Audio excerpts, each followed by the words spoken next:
लोकसभा अध्यक्ष ओम बिरला ने राजस्थान के कोटा लोकसभा सीट से 41,139 से ज्यादा मतों के अंतर से जीत हासिल की है और वो 2 दशक बाद दोबारा चुनाव जीतने वाले लोकसभा अध्यक्ष बन गए हैं। पूरी जानकारी के लिए ये रिपोर्ट देखिए।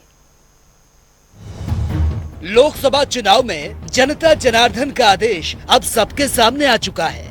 बीजेपी ने अकेले 240 सीटों पर जीत हासिल की।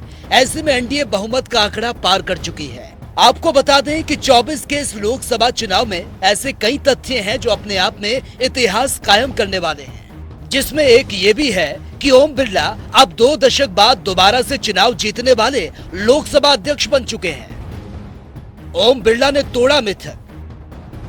2 दशक बाद दोबारा चुनाव जीतने वाले लोकसभा अध्यक्ष बने हैं ओम बिरला। आपको बता दें कि साल 1999 के बाद ऐसा नहीं हुआ कि कोई भी लोकसभा अध्यक्ष दूसरी बार लोकसभा पहुंचने में सफल रहा हो, लेकिन ओम बिरला ने जीत की हैट्रिक बनाते हुए इस मिथक को तोड़ दिया।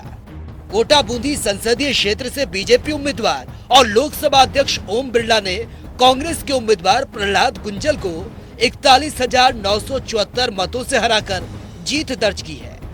ओम बिरला 2014 से पहले 3 बार राजस्थान विधानसभा में कोटा से विधायक रह चुके हैं और 2019 में लोकसभा चुनाव में सांसद ओम बिरला ने 2,79,000 वोटों से जीत हासिल की। 1999 से अब तक लोकसभा अध्यक्षों का रिकॉर्ड। जीएमसी बाल योगी। अक्टूबर 1999 में देश में अटल बिहारी वाजपेयी की सरकार बनी और तेलुगु देशम पार्टी यानी कि टीडीपी के नेता जीएमसी बाल योगी को लोकसभा अध्यक्ष बनाया गया, लेकिन 3 मार्च 2002 को एक हेलीकॉप्टर हादसे में उनका निधन हो गया।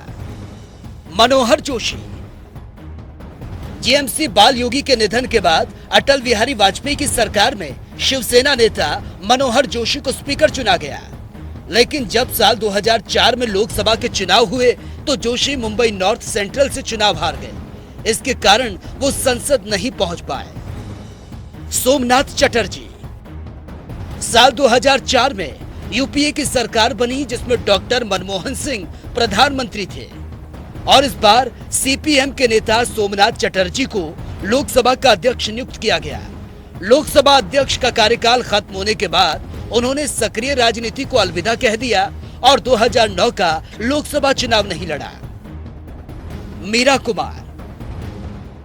साल 2009 में मीरा कुमार लोकसभा के स्पीकर बनी, लेकिन 2014 के लोकसभा चुनाव में उन्हें हार का सामना करना पड़ा और वो संसद नहीं पहुंच पाए।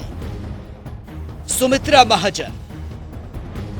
2014 के लोकसभा चुनाव में बीजेपी को पूर्ण बहुमत मिला, जिसमें इंदौर लोकसभा सीट से लगातार 8 बार चुनाव जीतने वाली सुमित्रा महाजन को स्पीकर बनाया गया, लेकिन 2019 में उन्होंने चुनाव नहीं लड़ा। अब जीत की इस हैट्रिक के बाद सबसे बड़ा सवाल यही होगा कि एनडीए गठबंधन की सरकार में ओम बिरला को इस बार कौन सी अहम भूमिका मिलती है। डेस्क रिपोर्ट, जनता टीवी।